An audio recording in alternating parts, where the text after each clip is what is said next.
Danke. Here in Germany, trains are a wonderful way to get around. But this train trip couldn't have happened a few months ago. It's a train trip into former communist-controlled East Germany.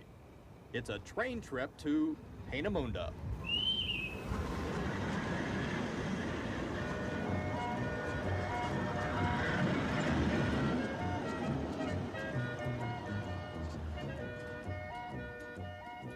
In German, Peenemunde means mouth of the Peene. This is the Peene River. It was here that Dr. Wernher von Braun would become technical director of the German rocket facility called Peenemunde. Today, Soviet warships are crowded in the harbor.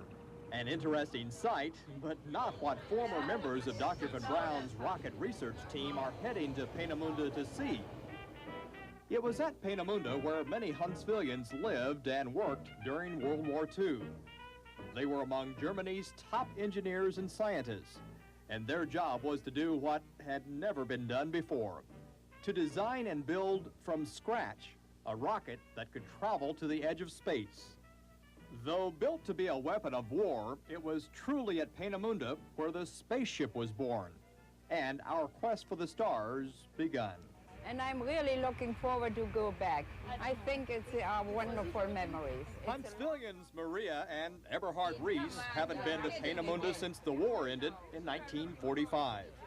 Until the Soviets gave up control and East and West Germany reunited, Peenemunde was off limits to Westerners, especially former German rocket scientists who used to work there. Dr. Rees worked alongside Wernher von Braun at Peenemunde and was later director of the Marshall Space Flight Center. Peenemunde. On a train in eastern Germany, it's time to make a toast to new freedoms and old friends. Those are two girls from Peenemünde. Ella and I, we were roommates at Peenemunde. We were very young girls, very pretty young girls. But we always kept in touch, and we are anxious now to see everybody else.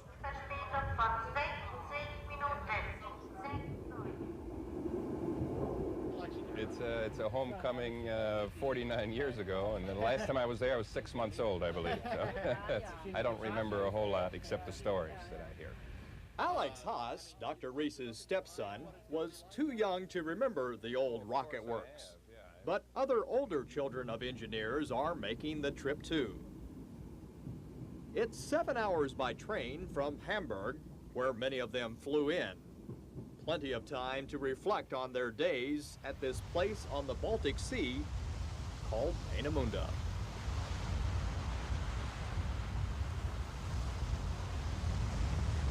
Peenemunde's story begins not with the military, but with amateur rocketeers. Rocketry in Germany in the 1920s and 30s was quite the fad. Even if you weren't of the scientific mind and understood how rockets worked, they made a great spectator sport. Rockets were attached to just about everything that could move. Some things were more suitable to rocket propulsion than others. Some of the amateur rocketeers had grandiose plans. They thought they could build a rocket that was big enough and fast enough to break free of the Earth's atmosphere and travel all the way to the moon, perhaps farther. This project was a little premature. Despite their less than impressive beginnings, they did manage to catch the attention of the German military. At the end of World War I, the Treaty of Versailles banned Germany from having long-range artillery guns in their arsenals. However, the treaty said nothing about rockets.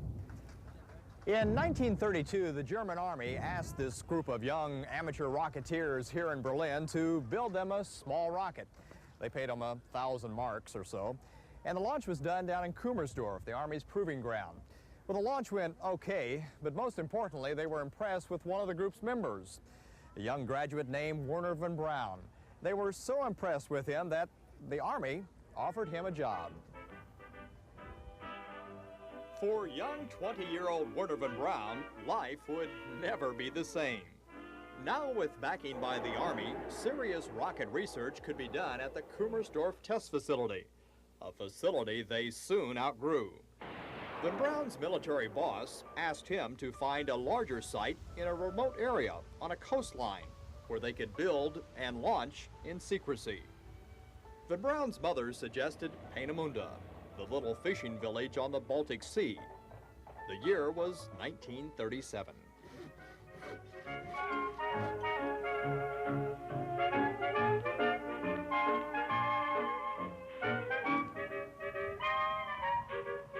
The way Peenemunde juts out into the Baltic Sea made it an ideal place to launch rockets. As the rocket headed down the coastline, engineers stationed along the peninsula were able to track its progress and find out exactly how well it was performing.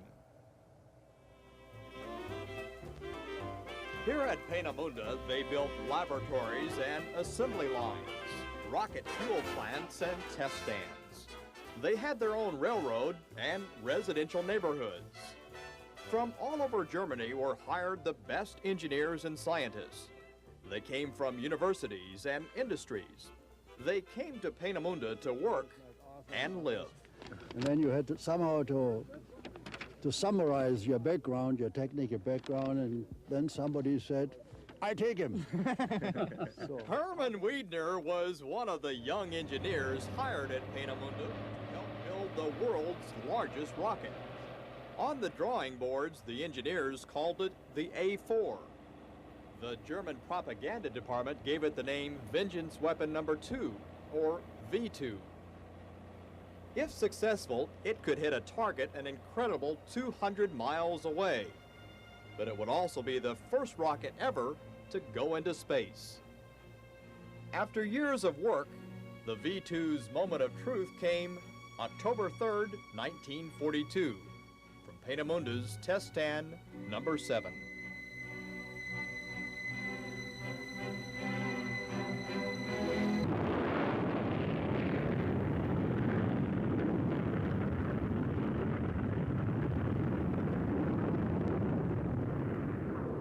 That was almost a highlight in my career, when we really had the first real success flight.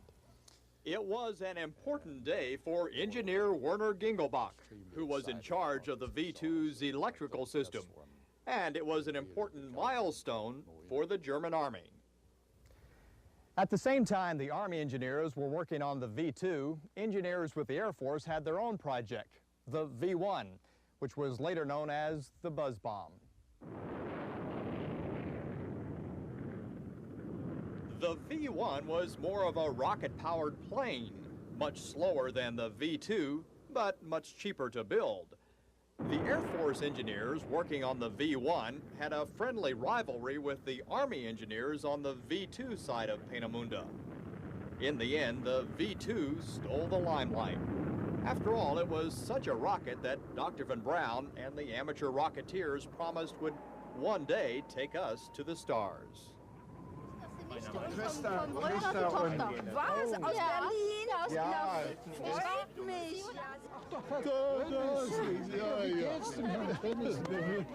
The workers and family members returning to Peenemunde after so many years have looked forward to this reunion. Happy to see friends, anxious to locate their former homes and work sites. They knew the war took its toll, but they're still hopeful to find some buildings that look familiar, some recognizable landmarks. Here's Brandenburger Tor, wo dein Finger ist.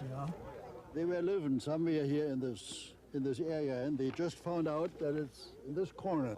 This corner their house must have been. Und der stand der Volksverein.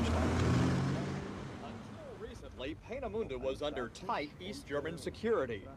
There was an active air base here under the control of the Soviet Union, who overran the area at the close of World War II. Pine trees, huh? This was the first time outsiders were allowed in. The first time American cameras could see inside the former secret rocket works. I remember watching this black and white film of these trees like these being cut down when the facility was built. This is history. Wow. Wow. I think you know we are now on test stand number 7. This is. Which was the biggest test stand. We launched a number of vehicles of A4s, as we call them from here. If you could turn back the hands of time to, say, 1942, you would see quite an impressive launch site here at Test Stand 7, the birthplace of space. There was a large assembly hangar where final checks were made on the A4, or V2 rocket. Even mobile test stands. Everything the Germans would later help build for us in the U.S. Test Stand 7 was bombed numerous times by the British and Americans. The Russians removed the valuable equipment when they took over. Today, the landmarks are few, but the memories are many. It was fantastic, fantastic. Like, you know, Memories like the day when the first successful launch was made and man entered the space age. This is where the space program began. Oh yeah, this was the granddaddy of right space. here. Right Yes, here, right yes, here. yes. This was the first launch ever into outer space.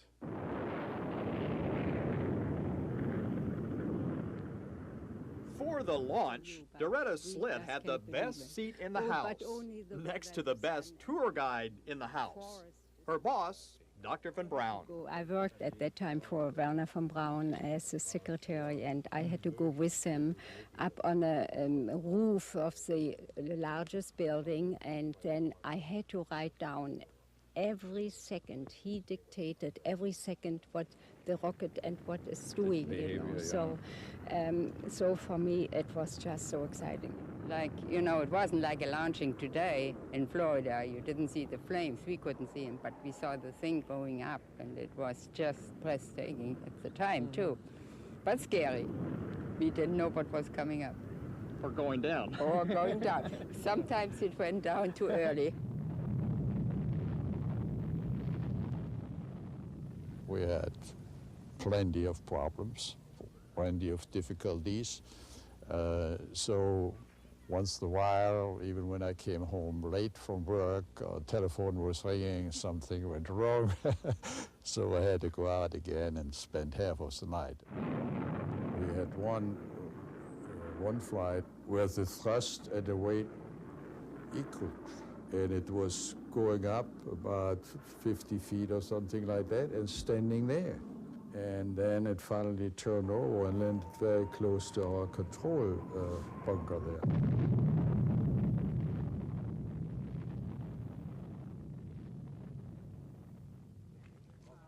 There are very many feelings and I would say sentiment that goes through you when you visit here. I mean, there was a great start in starting the rockets, which later on took us to the moon. But knowing that it had to be through the war effort that it was possible really to develop them puts a little damper on things. No doubt the V2 was a weapon, but it was also a technical marvel. And Test Stand 7, its showplace. There was one relatively big assembly building over here, where the whole V2 could be put together in the whole thing, and you still could pick it up as a crane and move it from one vehicle, for example, on another one. And we had also relatively large structures similar to the structures we use now at Cape Kennedy, from which the shuttle is being launched, which could be moved on rails from the launch site over there into this relatively large assembly building. It seems like it prevented from slipping out, too, you know? Right. It was a relatively small wheel compared to the... See, you found something here. Yes, what's that say? Despite heavy war damage, Test Stand 7 at Peenemunde has remained untouched for the last 45 years. These railroad tracks were used to bring the rockets in. It was over this concrete pit the V2 was test fired. The entire test stand was ringed by a mound of sand for protection. Today, it's still there, but overgrown with trees. This right here, where voiced. One place all were interested in locating was the exact spot from where the V2 was first launched. Bei dem Betonklotz oder diesem Baumstumpf da What's he saying? Between that concrete slab there and the tree stump. Right there. That area is where he thinks this place is, and I think the same place was used for the first launch. History was made that day here at Test Stand 7. History that would follow to places like Cape Canaveral and Huntsville, Alabama. It was the day the space program began. Began in a little place called Peenemunde.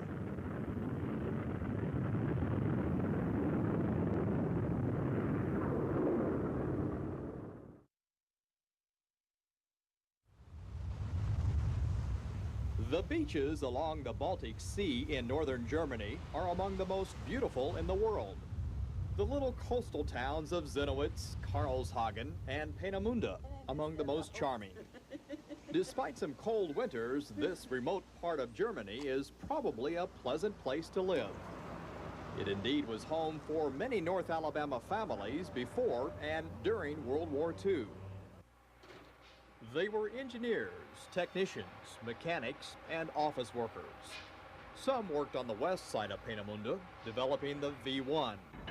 Some worked on the east side of the secret facility with the V2. Since Peenemunde was nearly surrounded by water, located at the end of a peninsula, it was easy to control who came and went. Everyone, including school children, had security badges. There was a checkpoint when you first arrived on the peninsula, and a final one for the workers before they entered the rocket plant. For the most part, the engineers volunteered to come to Peenemunde. For others, the government decided. We were very young. We had just graduated from high schools. Ilse Ebert was one of the hundreds of girls drafted into service at Peenemunde. They lived together in dormitories, obeyed strict curfews, and took various jobs around the rocket complex. And it was kind of fun because we were really thrown together with some fascinating people. We had never heard about rockets. We had no idea what was going on in Peenemünde, but we got educated. We made friends. We had a good time. Even with hard times, we had a good time. Even though their lives were highly regulated, they had it better than many of their friends back on the home front. And though they were sealed off from the rest of the world, this was a resort area, and they didn't work all the time. Unseren Spaß gehabt dabei, nicht? In Grenzen. Did she have a boyfriend? We all did. Naturally. Oh, yes. Yes, there was time for socializing. We had parties. And let me tell you what I remember most about the parties. I remember being fascinated by these people who were talking with all these engineers, who were not talking about what these things they were working on would do to help the war or whatever. No, they were talking about going to the moon. And I thought they were crazy. I hadn't heard anything about it, you know, it was wonderful. This talk of space by Dr. von Braun and others continued to come up, much to the dislike of the military, whose mission here at Peenemunde, after all, was to develop a weapon, not a spaceship. Basically, they didn't like the idea. They didn't like the idea in the United States. When we expressed the idea that we were actually more interested in a space exploration than in the development of weapons. Of course, von Braun was the guy, really, he wanted to go to spaceflight all the time. And he was interested in this big rocket business, not as a weapon, but as a start for going up in space. I sat with Wernher in the officers' casino, and he would talk about going to the moon and to Mars. And suddenly we realized it was 3 o'clock in the morning. So it was time to go to bed. Discussion, astronautic, you understand? Yes. Not military things, Yes. astronautic. No, astronautics. In a way, everyone at or near Peenemunde shared in these first steps in astronautics. When they heard that all too familiar roar, all they had to do was look toward the Baltic. We saw them being tested over the water, you know, but we didn't know what was going on. Eva Tucker was a 9-year-old schoolgirl when her father went to work at Peenemunde. Well, did you as children talk about what your fathers did at No, Peenemunde? our fathers worked. That's all we knew. We saw the rockets when they were being tested. On one occasion, we were on the sports field, and we were just having a sports day, and one of the rockets went up and came tumbling down, and we all ducked. We thought that would prevent us being hit, you know, but it tumbled into the woods further along. And we heard the fire engines then, that was all, you know. But we saw them all the time. Of the scores of V-2s test launched at Peenemunde, many shared a similar fate. The first successful launch in 1942 was followed by months of failures. It was only about half developed when it flew first. And there were still a lot of problems. The thing was not ready and ripe yet, as everybody knows, to be put into production. So that was a relatively tough time period. On the other hand, again, at that time, most of the people were really still highly interested in spaceflight, and many of them were glad and willing to put the extra hours in. Though the V-2s were test launched at Peenemunde, none was actually launched toward enemy targets from here. The rocket had about a 200-mile range, and London, a likely target, was 600 miles away. The plan was, when the V-2 was perfected, to transport it within range. The British didn't wait for that eventuality. We saw the planes coming in, and we heard them, but we expected that, like almost every day, they were flying to Berlin, you know. So we were not concerned at all. On the night of August 17th, 1943, 600 British bombers came on a mission to get the engineers of Peenemunde. It was a get them before they get us mission. The British didn't know too much about the V-2. They just knew it was important enough to stop.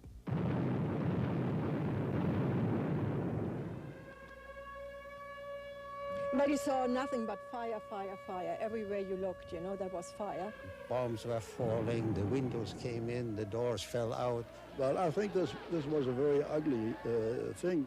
This couldn't come as a surprise. I mean, you were making missiles, and Yeah. you had to be on the receiving end. Well, I mean, that's a part of the time of fighting, fighting each other and standing in for what you think you should stand for, namely your home. During their reunion at Peenemunde, the former German engineers and workers gathered at a memorial built to remember those who died during the air raid. Those workers drafted into service or volunteered, coming forward, right or wrong, when their country called. I felt sorry for our generation because we were pushed into a war and it had no way out. It was impossible. If you live in a totalitarian regime, controlled press, you did not know what was going on in other places of the world. There's nothing you can do. You're just like a little bee that has to fly where the queen bee flies. After the bombing of Peenemunde, a decision was made to begin building the rockets underground. It wasn't long before the dreaded SS, Hitler's private police force, seized control of production. The SS brought in slave labor, even at one point had Dr. von Braun himself arrested. He was arrested because the SS at that time claimed that he spent too much time worrying about space flight and making all kind of plans for the future, but he was blamed for not spending enough time to really work on the completion of the A4. Late in the war, the SS got its way. Production was pumped up, and the A4s, the V-2s, headed down the assembly line and toward their British targets.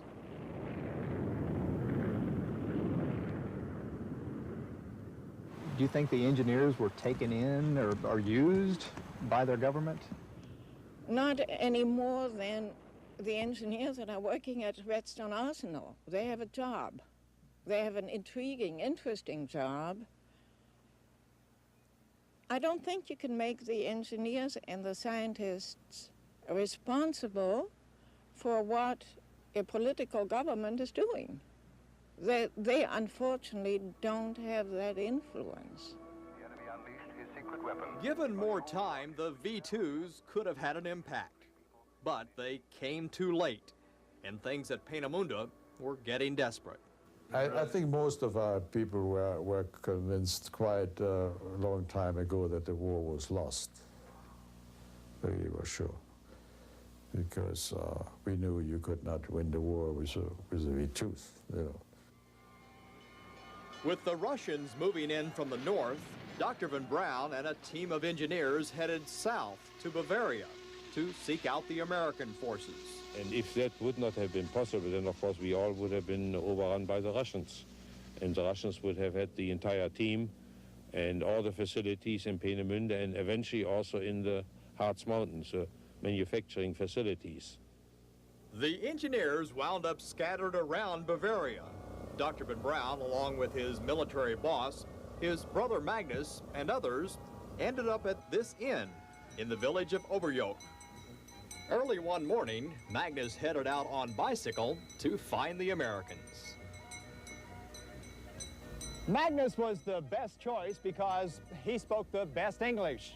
He didn't know exactly how far, though, he'd have to head down this road before running into the Americans, although everyone back at the inn knew the German-Austrian border was just a few miles down the road, and the American soldiers were somewhere in the area.